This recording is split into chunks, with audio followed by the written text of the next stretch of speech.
How to merge clips on CapCut app. Hello everybody, welcome back to the channel. Today I'll guide you on how you can merge clips on CapCut app. Now to do so is quite simple and quite easy, so let me guide you.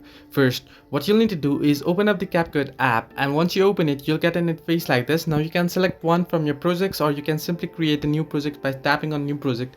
Now here you'll get the option to select multiple videos. You can simply select multiple clips here and then simply tap on add, and you can see your video will get merged automatically. You won't need to do anything.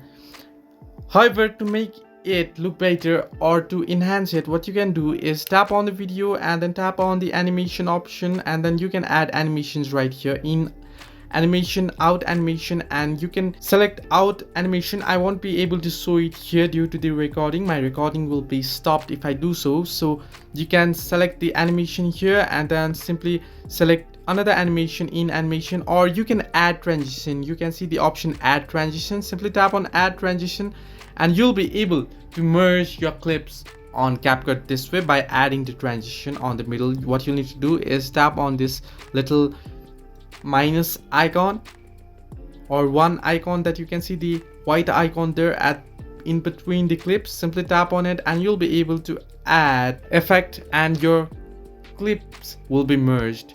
So this way you can merge clips on CapCut. Hope this helped you. Do like and subscribe, and do not forget to leave a comment down below if you have any further issues.